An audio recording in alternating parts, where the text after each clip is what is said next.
What's up, guys? Welcome back to another episode of Boleros. I'm here with Gab and Maui. Say hello again, boys. Round 2. Let's go. Round Yeah, two. let's Round two. Go to go. round 2. So, as we mentioned in the previous episode, we are doing back-to-back episodes again. For this episode, this is part 2 of our Swak, Sacks, or Sablay segment. So, I will give a statement. Those that haven't seen the first episode, make sure you go back and watch that first episode first and then go back to this episode. But just There to were a quickly lot of recap, hot takes in the second half of that marami, episode. marami, Watch it.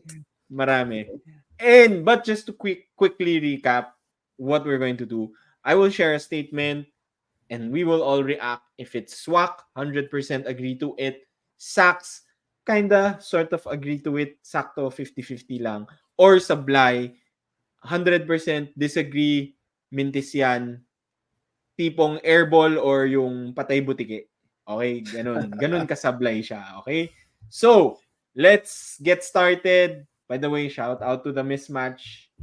We were inspired by their own segment. So, let's get started with round 2. Let's go with Adamson. Okay? This is the statement. Jerome Lastimosa shouldn't return to the team because Adamson is actually better off without him. Okay? Adamson is Wow. better off without Jerome Lastimosa. The guy that they retired. They retired his jersey. But you know what? This season, they're better off without him. Let's start with you, Maui. Yeah, reaction ko dun is swak. I have to agree that it would be better for Adamson to not have Jerome Lastimosa back. It's two things. Number one, sa side ng ni Jerome Lastimosa, I don't think it would be worth it for Jerome Lastimosa to come back and risk his career just to be able to make the Final Four. I don't think that they will be able to beat UP. I don't think that in the finals, if ever they do make it to the finals, I did mention during our previous episode that Jerome Lastimosa would probably be a ceiling raiser for Adamson if they will be able to integrate him back into their offense and defense. But for me, it's not worth it. Jerome Lastimosa has to look at his future. Jerome Lastimosa is 25, 24 years old. There will not be a lot of opportunities, especially for a small guard from the Philippines. Jerome Lastimosa has a lot of competitors here. Si Evan Nelly, you can say, is a competitor. LJ Gonzalez could also be a competitor. If these guys are healthier than him, then maybe the foreign teams would take a chance on them before taking a chance on him. If he has to prioritize himself, I think Adamson is thankful for his contributions to their program the past few years. And that's evident with them deciding to retire his jersey. Despite him not being sure to be able to play this season, I think he doesn't have to risk anything. He doesn't have to prove anything. So I don't think that he has to play. I think it would be better for Adamson for him to sit him out. And my number 2 reason is on the Adamson's perspective. Adamson has been great the first 5 games. They're 3-2. They're tied for number 3, tied with Salle. I think they can try to make the Final Four with this lineup. I think they have enough talent. Bolero ako for saying that they will not compete this season because of their losses during the preseason. I think they've shown that they are more than capable to make it to the Final Four. I think they have to dream bigger. They have to look at making it to the finals or getting the top 2 seed during season 87. And I think the best course of action for that is for them to really play out their guys, the guys that have been playing and fighting during these first 5 games. I think they have to develop these guys. You see what happens when Jerome Lastimosa is there. They rely on him to make plays similar to how FEU relies on LJ Gonzalez to build them out. These guys will develop more. These guys will be better off without Jerome because they will get more playing time, they will get more usage, and they will definitely have to figure it out themselves, which is what they will have to do also during season 85. If Jerome Lastimosa comes back during probably the last 4 games it would be crazy for me if they decide to bring him back. Integrating him back into an offense and defense that has worked during the first 5 games, uh, it would be like a new team for me. It's crazy if they do it mid-season. If Jerome Lastimosa went back during the second game or the third game, probably it would have been a different answer for me. But we're 2 games before the end of the first round.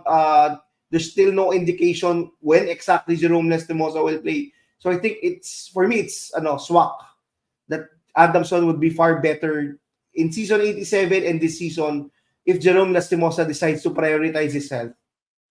Gab. Ako, sucks. Because I agree with the first part of the statement. I don't agree with the second part of the statement. First part, we said it. Jerome should not play anymore. I mean, come on, dude. Get surgery if you have to. This team can live without you. You've given your all. Go get the money. Go turn pro.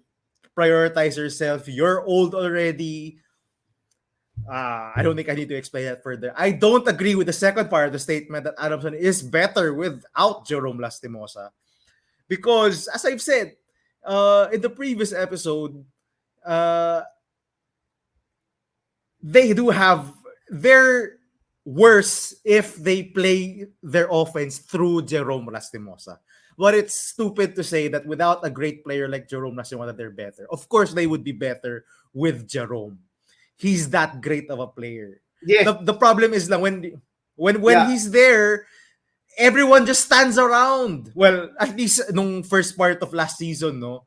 During the second part of last season, you saw a different Adamson team, sharing the ball, having different playmakers all on the court. So if you could have that kind of play with Jerome on the court, a guy who can shoot lights out, who can create plays, who's lightning fast, of course Adamson will be better.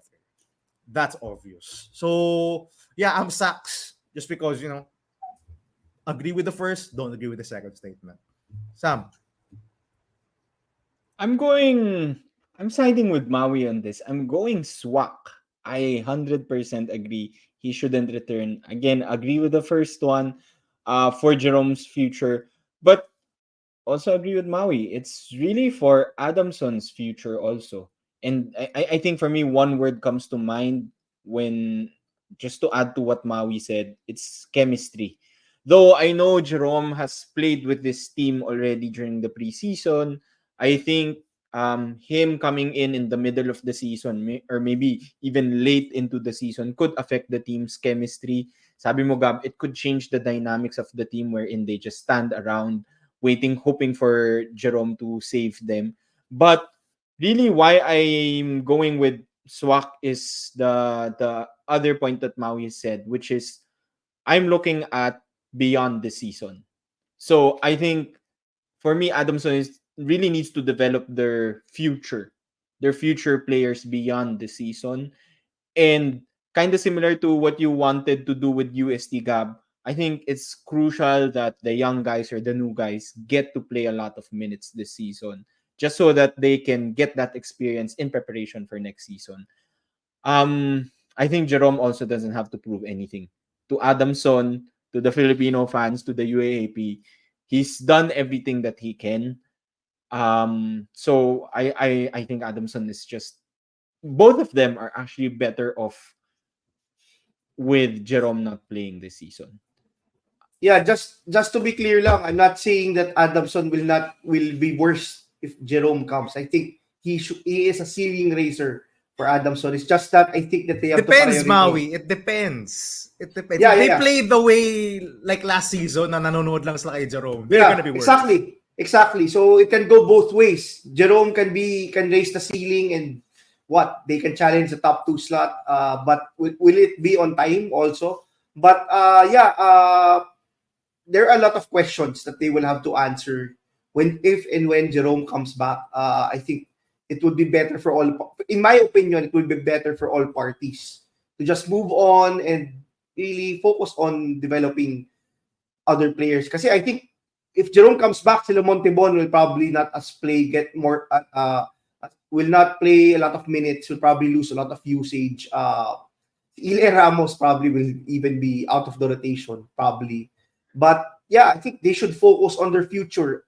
I mean, the main reason why Jerome Lastimosa wants to come back is for them to get a better seeding. Is for them to perform better than last season. And for me, him deciding not to come back and risking it would probably achieve that also for the future of Adamson. That's just me. Yeah, just to add, no. Si Jerome has been attending the games, 'di ba? He's been watching on the sidelines. And you know what? I would actually argue he's better off as like a parang spiritual leader, parang just to be there, yung presence niya, being there, it really inspires the team.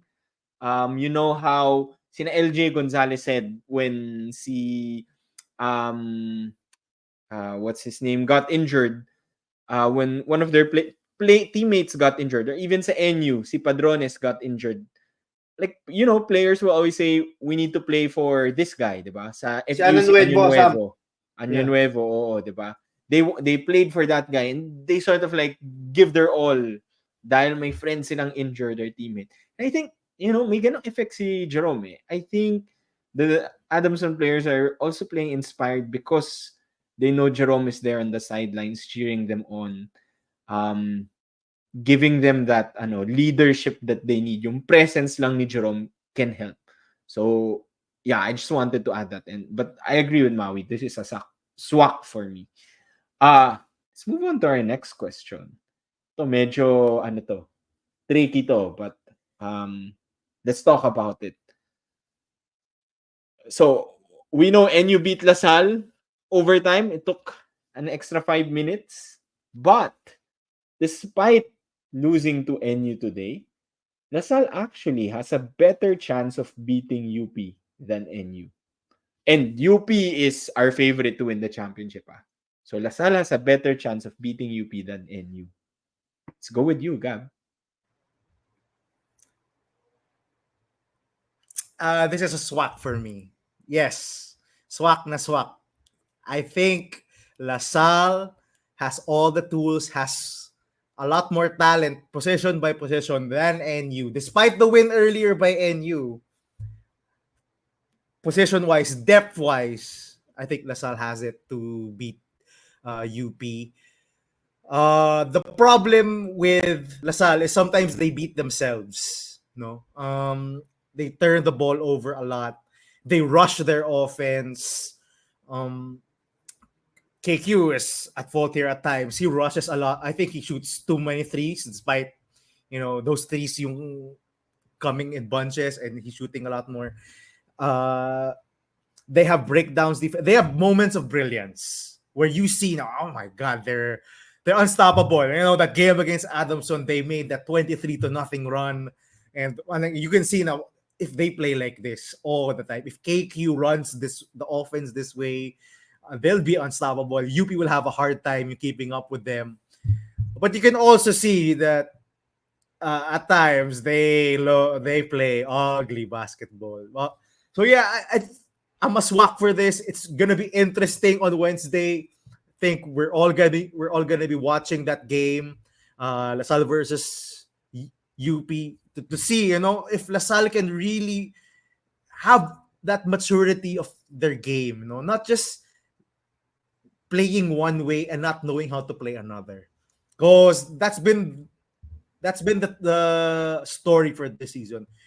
They know how to play fast. They know how to play pressing. Actually, that's been a story since the off season.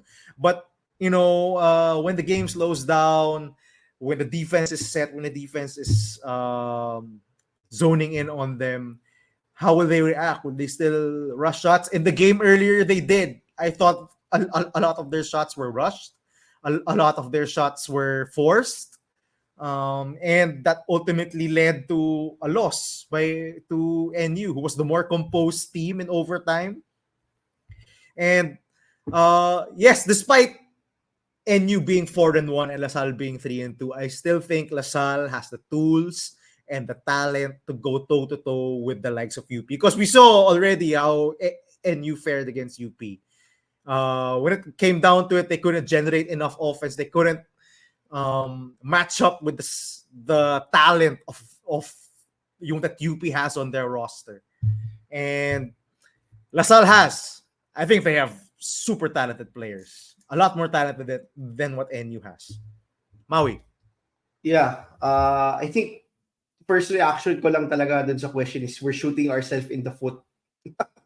We're going in blindly, and we haven't seen LaSalle against UP in the UAAP yet. So we have to see on Wednesday what will happen. Another crazy for game day. But yeah, I would definitely have to agree with Gab. I just think LaSalle has the talent to beat a team like UP. They showed during their 23-0 run against Adamson what they're capable of. They also showed against Ateneo and when they struggled against NU, what they're not capable of and what they can look like if it's ugly. So the main question for me really is consistency. I think we've preached this from season 85. Will LaSalle be a consistently good team? During season 85, they beat good teams. They beat Ateneo. Ateneo was the champion last year, but they didn't make the Final Four. They lost to lower seeded teams. This season, it's been different to the point that they've massacred lower seeded teams. But they lost to, except Ateneo, but they lost to NU, which is also a team that is a title contender. But I think Gab was on point when he said that position by position, LaSalle just has the talent and that ceiling. I think si Evan Nelly is probably the top point guard in the UAAP. I think Kevin Cambao is top forward in the UAAP.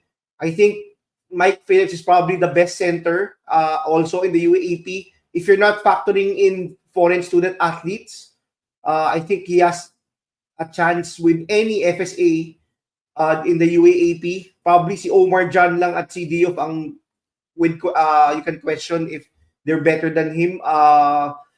They just match up well with UP. They have a lot of talent. They have a good starting five that can match up with UP's starting five. They have a lot of depth on the bench. I think they have the biggest chance, in my opinion. It's crazy. LaSalle, the real question for me is really if they can be consistently good.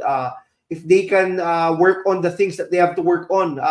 Si Coach Topex was very adamant during the presser that they have a lot of things to work on, including rebounding, including generating better shots. I think LaSalle has shown this season that they're resilient and that they're hungry also. Maybe we see a good LaSalle team on Wednesday and we'll be able to get a better picture. But so far, LaSalle has been dominant in the games that they've won.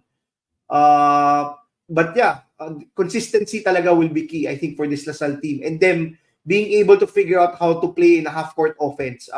We know the firepower of LaSalle when they run a fast-paced offense and when they get those rebounds, get those steals, a lot of points off turnovers. But the real question is, I think si Gab has been mentioning this from the start.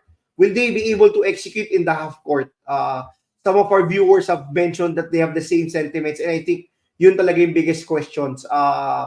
Maybe the experience during the first round will give them a better picture on how they can be better in the half court. But yeah, I think LaSalle has the ceiling. Kevin Cambao has been fantastic. Kevin Cambao has been as good as advertised. Lahat ng preseason videos na showing those dunks, showing those running into the treadmill at 34 kilometers, 39 He's kilometers Ben per Simmons, hour. pare. He's not He's Ben legit. Simmons. Yeah, he's not Ben Simmons. I think Kevin Cambao has shown that he is the best local. I think, in my opinion, he has an argument as the best local player in the UAAP this season. We asked before if Kevin Cambao will still be here next season. I think he will not be here. I think that should be motivation for him and si Evan Nelly, who is also graduating, to give it them all and probably be the best chance to beat UP. But at the end of the day, it will all depend also if UP will tower on everyone. UP has looked crazy. They have looked scary during their first 5 games. Nobody has. FPU was the one that only got close. Even NU struggled against UP. But yeah, I think I have to agree with Gab. Lasal has the best chance among all the UAAP teams based on what I've seen during these first 5 games. And Coach Topex knows it as well that they struggle. And in the game a while ago against NU, there were times that LaSalle made a run. And I think they get too excited when they make a run. I don't know. Exception lang yung Adamson game where tuloy-tuloy yung run nila and they were able to execute for a long stretch. But kanina, they made a run, then they get too excited. Yung KQ throws 2 risky passes, and then suddenly NU ties the game at the other end. So, ang daming gano'n nangyayari kay LaSalle. And Coach Topex is aware of it also. He signals. You could see him on the bench a while ago. He signals to his players, calm down. Let's settle down. We don't need to rush everything. We don't need to rush and run every time. So, who knows, man? But, same kayo ni Maui, Sam? Oy, I can't believe this, pero we all agree. I think this is Swak. I agree with this. Just to be clear, no, we're talking about chances of beating UP. Pero when we talk about right now, at least the second best team in the UAAP next to UP, which has been unstoppable, clearly the number one, still the favorite to win the championship. I think as of right now, we can say NU is definitely the second best team, not just in rankings, but also so far in performance. They've beaten the other good teams so far, except for that loss to UP. So to be clear to the NU fans, I think NU is definitely the number 2 or the second best team right now. But I think the guys mentioned it. When we talk about chance of beating UP, I think what LaSalle has that NU doesn't is really a clear superstar. A superstar that can take over games. Someone like KQ. And actually, sa totoo lang, Evanele is also a superstar. Put him in another team, he would be the best player on that team, diba? So for LaSalle to have like that 1-2 punch that they can go to that can really take over a game, I think that's their advantage. Maui, you also mentioned it. They have a Mike Phillips could be one of the best centers na local. He's not even their FSA, diba? Nwanko is their FSA. And they have a lot of FSAs that they can a lot of bigs that they can also play. I think yung advantage ng NU is really their depth and also how they play as a team, which I think si Coach Jeff Napa Mas stable ang mentioned, NU. I think recently. Yeah. Yes, tama. That's the other one, no, mas stable. But yung how they work as a team, dahil wala silang superstar, they really rely on their depth and their teamwork. And si Coach Jeff is really very strict, di ba? Nabalitaan niyo yung kwento na he walked out on the team practice the other week, di ba? Pinastak niya yung Starbucks tumbler niya. Bibili naman daw siya ng bago, guys. Bibili naman siya bago. So, I think yung advantage ng NU is their discipline. The way si Coach Jeff runs that team, very disciplined. And Maui, I think that's also why they beat LaSalle today. You mentioned it, Gab, you mentioned it. LaSalle gets too excited. Medyo, they can beat themselves, di ba? Medyo turnover prone sila. With NU, if you do that against a team like NU that's supposed to be very disciplined, run by a disciplinarian like Coach Jeff Napa, it's very difficult. So I think LaSalle versus NU, it's a coin toss. Mahirap. NU with the depth, the teamwork, the discipline. LaSalle with the talent, the fast-paced offense. Pero when we're talking about chance of beating UP, I think LaSalle definitely has a chance to match against UP's superstars also. Can you imagine yung matchup on Wednesday? You know, KQ and Francis Lopez, Mike versus Diouf. si Diouf, and then Nele versus JD Kagulangan. Those CJ are Cancino superstars. versus Manuel. versus Manuel. Tama. Oy, all love to our bro Jetman, Joaquin Manuel. We've been big fans of Joaquin Manuel. Yeah, So, just to 100% agree. just to Wow. add lang Sam, we also want to spotlight NU, especially since they won the game against Lasal.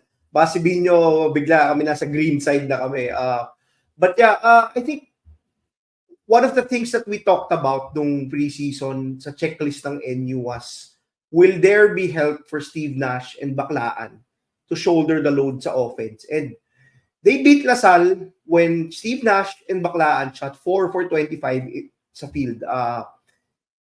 Manalastas, si Manalastas, Figueroa, and si Patrick Manansala. Manansala. Sorry, I got it wrong. Si Manansala, which is a favorite ni yan, si Jolo Manansala, favorite ni Coach Olsen when I was watching yung isang game niya. Shinout out talaga si Manansala. Those three guys, Manansala, Figueroa, and Patrick Liu stepped up big time kanina. All three of them scored in double figures. Patrick Liu took over nung overtime. But yeah, I think one of the things that NU will have to do to be able to really compete with the best of them, which is UP, is for the other guys, the wing players especially, Manzano, Figueroa, Manansala, and Liu will probably have to step up for them to do content. It doesn't have to be just Kian Baclan. It doesn't have to be Steve Nash. I know both of those guys hit their shots nung crucial moments na. Steve Nash hit 2 of his layups nung late in the game. But having 3 guys contribute is really, 3 of the wing guys contribute like this will really do wonders for NU, I think, in beating the top teams during the... You forgot about my boy. Palasielo, baby. No. Because I'm considering Palasielo as part of the front court, not those wing players that have to contribute. But yeah, I agree, Gab. Palasielo, especially since they lost Padrones, Palasielo will have to shoulder the load, especially if they go against teams that really have a lot of big man. Yeah. Yeah, just to add, added another X factor as we mentioned. Sobrang deep din itong NU. Added X factor are the new guys that came in this season. Don Lim, I think, played a lot today. They still have Humamoy, who we were calling as like a runner-up rookie of the year. They lost Padrones, pero I know may isa pa silang rookie big, si Padrones, and I think De Los Reyes Drex or De Los something Reyes. like that. Yeah. Yon. I think both of them are rookie bigs from the juniors division. So, those guys could also contribute. You never know, diba? We've seen them play well, especially si Humamoy at si Don Lim during the preseason. So, they could help soon, especially if the other guys like Steve Nash and Baclaan are struggling with their game. Gab, were you going to add something? No. I'm just mentioning si Drex De Los Reyes. Okay, let's go to the next statement. Ito, favorite player to talk about ni Gab to. Remogat is the best point guard in the UAAP this season. This season, he's the best point guard in the UAAP this season so far. Gab. I'm gonna go first. Listen, I love Ray Remogat, but this is Sablay. This is Sablay for me. Nasa He's not MVP the mo best. siya, ha? Nasa top 5. Yeah. Not just stats, MVP. Listen, Watch it's that video, by the way, guys. very different na MVP conversation versus best point guard, because there are a lot of factors when take into account the best point guard versus the MVP. MVP because on his team, he is obviously probably the most valuable neck or a toss-up between him and Precious Momoway. But on a whole, if you compare him to the other players, I don't think he's the best pointer. He might be the flashiest, and the most enjoyable to watch of all the point guards in the UAP. But I Parang don't think he's Steve the best. Nash I eh. still think, yes, I still think the best is JD Kagulangan. For me, I think JD is the best. Listen, he's not in the MVP conversation because he doesn't get the numbers. He UP has blown out every single team except FEU, and they have so much talent. He can rest, and Jonathan Felisilda can just run the offense in his stead. But JD has proven he's clutch. He's the most important player on that team. Aside from Malik Juf, I've said it before in previous seasons, when JD is off the floor, the offense falls off a cliff. When JD is on the floor, everyone eats and they look like an unstoppable team. This season, it hasn't been as true because, as I said, in the off season, now that he has Janjan Felisilda yung backing him up, the fall off from him in terms of offensive stabilization is not as apparent. But I still think JD Kagulangan is the best point guard in the UAP. Now, you could debate me on what best means, but the history, the importance to the team, he won't be as a high scoring guard, but he'll be a do it all guard, and just the reputation. I think JD has earned that. I think he's still the best. Now you could debate Jerome, of course. He'll be in that conversation, but not Ray Mogat. I think it's too early for Ray Mogat. Yeah. If you were to ask me, I think my answer also is Sablay. It's nothing against Ray Mogat. It's not because of JD Kagulangan only. I think players such as LJ Gonzalez, players such as Evan Nele deserve to be part of the debate of the best point guard. But I don't think Ray Mogat is not on that level yet. Don't get me wrong. I am on the Ray Mogat train. He was fantastic again today. He scored I think 11 points quickly nung third quarter to get UE back into the game. But I think may mga bigas pang kailangan kainin in Filipino terms. May bigas pang kailangan kainin si Ray Mogat. He has shown flashes this season, definitely. Him being part of the MVP race, whether you talk about stats or importance to team, is a big step. I think probably next season he could be the best point guard in the UAAP. It would be probably if UE was the number one team in the UAAP, probably we can easily say that Limogat is the best point guard. Right now they're fighting for their lives. We are not sure if they are really a contender or if they just got lucky in some of their games. But yeah, I think there is a better debate for Evan Nele. There's a better debate for JD Kagulangan.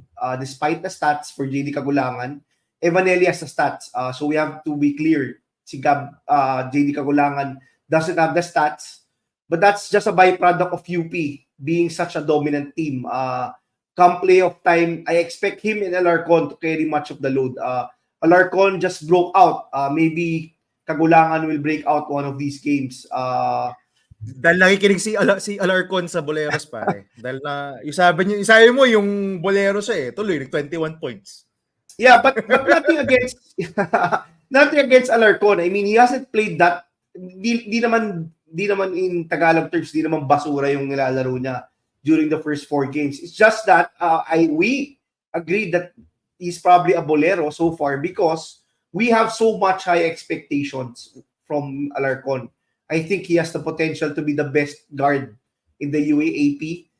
There are rumblings, I think, nung off-season pa lang that he has been getting some interest sa KBL, and I'm not surprised. So that's just me on Alarcon. But yeah, going back to Remogat, I think he's in the right step. He'll probably be the best in year 3, especially if UE continues to win.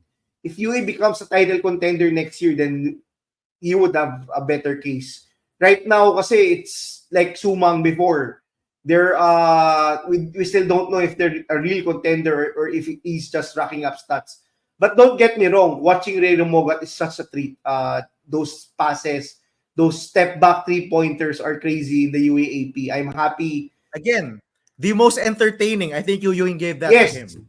Yes, that if the question was most entertaining point guard in the UAAP, without a doubt, I would say probably si Ray Mogat could be the most entertaining point guard in the UAAP. Those passes, those step back threes are crazy.